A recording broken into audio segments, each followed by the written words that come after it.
Hello everyone, आप सभी को सबसे पहले छठ महापर्व की ढेर सारी शुभकामनाएं। जैसा कि आप जानते हैं कि टाटा ग्रुप ऑलमोस्ट 20 इयर्स के बाद अपनी किसी कंपनी को मार्केट में लिस्ट करने जा रही है, एक नया आईपीओ लेकर के आ रही है। जी हाँ, मैं बात करने वाला हूं टाटा टेक्नोलॉजीज आईपीओ के बारे में। आज के इस वीडियो में लर्न एंड अर्न फंडा को आगे बढ़ाते हुए मैं डिटेल में डिस्कशन करने वाला हूं इस कंपनी के बारे में, इस आईपीओ के बारे में, क्या इस आईपीओ में अप्लाई करना चाहिए, नहीं करना चाहिए, लिस्टिंग गेन की क्या प्रोबेबिलिटी है, लॉन्ग टर्म प्रोस्पेक्ट कैसा हो सकता है, कंपनी के फाइनेंशियल्स कैसे हैं, इन सारे बातों का डिस्कशन होगा। अगर आप चैनल पर नए हैं तो चैनल को सब्सक्राइब जरूर कर लें, बेल आइकन को हिट करना मत भूलिएगा। इससे मेरा जो भी नया वीडियो आता है वो आप तक इजी वे में पहुंच जाता है। जैसा कि आप तक ये इन्फॉर्मेशन पहुंच गया होगा कि टाटा टेक्नोलॉजीज का आईपीओ 22 नवंबर से लेकर के 24 नवंबर के बीच अवेलेबल है। यहाँ पे कट ऑफ प्राइस कंपनी ने 475 से लेकर के 500 के बीच रखा है और आपको एक लॉट में 30 शेयर्स के लिए अप्लाई करने होंगे। मतलब कि 15,000 रुपये, 15,000 रुपीज़ आपको एक लॉट में अप्लाई करने होंगे। ज़्यादा लॉट में अप्लाई करने का बेनिफिट आपको नहीं मिलने वाला है, बिकॉज ये आईपीओ ओवर सब्सक्राइब होने वाला है। आप लोगों की एक शिकायत जरूर रहती है कि आईपीओ में अगर अप्लाई करते हैं, आईपीओ अच्छा होता है तो एलोकेशन नहीं मिलता है। तो इसका कोई फुल प्रूफ प्लान तो नहीं है मेरे पास, बट आप प्रोबेबिलिटी जरूर बढ़ा सकते हैं। अगर आपके घर में आपके अलावा और भी फैमिली मेम्बर हैं तो उनके नाम पे भी आप आईपीओ में अप्लाई किया कीजिए। उनके नाम पे अगर डीमैट ट्रेडिंग अकाउंट नहीं है तो लिंक मैंने डिस्क्रिप्शन में दे रखा है। आधार कार्ड, पैन कार्ड और बैंक डिटेल्स आपके पास हैं तो आप घर बैठे अकाउंट ओपन कर सकते हैं। टाटा टेक्नोलॉजीज कंपनी को अगर आप डिटेल में देखेंगे तो ये बाकी आईटी कंपनी की तरह नहीं है, जैसे कि हम इन्फोसिस या टीसीएस के बारे में बात करते हैं। ये एक इंजीनियरिंग सर्विस प्रोवाइडर कंपनी है जिसका मेन काम ऑटोमोटिव इंडस्ट्री में है, एरोस्पेस में है, ट्रांसपोर्टेशन में है। तो ये इनसे जुड़े सॉफ्टवेयर से लेकर के हार्डवेयर इंटीग्रेशन, बहुत सारे ऐसे प्रोडक्ट डिज़ाइनिंग पे काम करते हैं और एक अच्छी कंपनी है। क्यों अच्छी कंपनी है, इसके लिए चलते हैं हम इसके फाइनेंशियल्स को देखते हैं।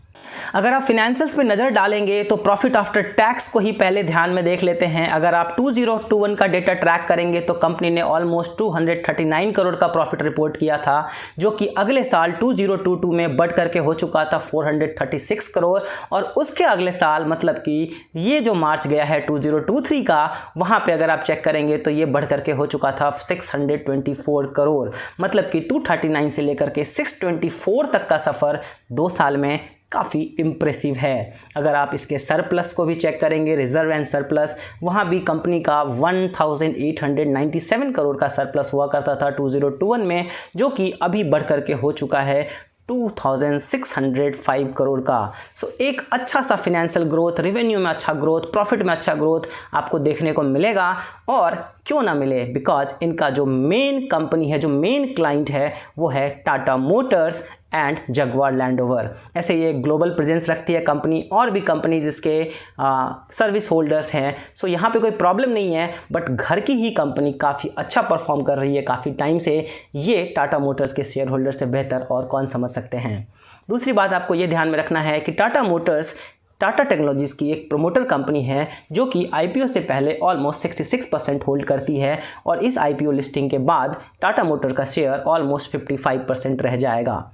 ये जो पूरा का पूरा आईपीओ है, जो पूरा का पूरा जो 3000 करोड़ के आसपास का आईपीओ है, ये ओएफएस होने वाला है। और आपको ध्यान में होगा कि मैं जितने भी वीडियो में ओएफएस का जिक्र करता हूँ तो मैं बोलता हूँ कि ये किसी आईपीओ के लिए भी एक निगेटिव पॉइंट बन जाता है, बट यहाँ पे कहानी थोड़ी सी अलग है। ये निगेटिव पॉइंट नहीं है, बिकॉज टाटा ग्रुप इस आईपीओ के थ्रू इस कंपनी को मार्केट में लिस्ट करके जो लिस्टिंग बेनिफिट है उसे उठाना चाह रही है। दूसरा, ये जो पैसा आएगा वो टाटा मोटर्स के पास जाएगा मैक्सिमम, और टाटा मोटर्स शायद, नॉट कंफर्म्ड, उस पैसे को अपने डेट रीपेमेंट के लिए भी यूज़ कर सकता है। मतलब टाटा मोटर्स के शेयर होल्डर के लिए भी एक अच्छी खबर हो सकती है। इसके बाद अगर आप लिस्टिंग गेन के बारे में सोच रहे हैं कि इस आईपीओ में अप्लाई करें, लिस्टिंग गेन मिलेगा या नहीं मिलेगा, इसके लिए 2-3 बातों का ध्यान में रखना जरूरी है। एक तो होगा कि सब्सक्रिप्शन कैसा आएगा। तो अभी से जो मार्केट में बज़ है टाटा ग्रुप का साथ है, तो सब्सक्रिप्शन तो अच्छा होना ही होना है। दूसरा पॉइंट है जिसे हम ध्यान में रखेंगे, वो है ग्रे मार्केट प्रीमियम। अगर अभी के टाइम में आप ग्रे मार्केट प्रीमियम को ट्रैक करेंगे तो ऑलमोस्ट 65 से 70% का लिस्टिंग गेन होता हुआ दिख रहा है। तीसरा पॉइंट हम बात करेंगे जो सबसे इंपॉर्टेंट है लिस्टिंग गेन के लिए भी एंड लॉन्ग टर्म प्रोस्पेक्ट के लिए भी, जिसे हम कहेंगे वैल्यूएशन। अगर आप इस कंपनी को वैल्यूएशन पॉइंट ऑफ व्यू से जज करेंगे, हायर कट ऑफ प्राइस पे अगर आप पी निकालने के लिए जाएंगे तो ऑलमोस्ट 32 के आसपास आएगा। जबकि अगर आप पीयर कॉम्पिटिटर जो कि LTTS हो सकता है, KPIT टेक्नोलॉजीज हो सकता है या टाटा एलेक्सी हो सकता है, उनसे अगर आप कंपेयर करेंगे तो इसका वैल्यूएशन काफ़ी चीपर लगेगा। बिकॉज टाटा एलेक्सी ऑलमोस्ट 61 के PE पे रन हो रहा है, KPIT टेक्नोलॉजीज ऑलमोस्ट 80 के PE पे रन हो रहा है, LTTS भी ऑलमोस्ट 38 के आसपास PE पे रन हो रहा है। सो यहाँ पे 32 का PE काफ़ी अट्रैक्टिव लगता है। इतना ही नहीं, अगर आप इसे long term point of view से देखना चाहते हैं, सो अगर आप सोच लीजिए कि ये 800 के आसपास मार्केट में लिस्ट होता है और उस प्राइस के हिसाब से भी अगर आप पी निकालेंगे तो ऑलमोस्ट 45-48 के आसपास आएगा। मतलब कि आने वाले टाइम में इस प्राइस के और ऊपर बढ़ने के चांसेस हो सकते हैं। सो लिस्टिंग गेन हो या लॉन्ग टर्म प्रोस्पेक्ट हो, सभी एंगल से ये कंपनी काफ़ी अच्छी दिख रही है आज के डेट में। ये सारी इन्फॉर्मेशन जानने के बाद आप क्या करने वाले हैं, क्या आप इस IPO में अप्लाई करने वाले हैं, तो कमेंट करके ज़रूर बताइएगा। वीडियो आपको अगर पसंद आया हो तो लाइक करना मत भूलिएगा। हाँ, आपका ये भी सवाल होगा कि मैं क्या करने वाला हूँ इस IPO में। इसके लिए आपको मेरे टेलीग्राम या इंस्टाग्राम से जुड़े रहना है, बिकॉज IPO के आने में थोड़ा सा टाइम है। फाइनल अपडेट वहीं पे आपको मिल जाएगा। सो लर्न एंड अर्न के फंडा को आगे बढ़ाते रहिए, बने रहिए मेरे चैनल पे। तब तक के लिए थैंक यू।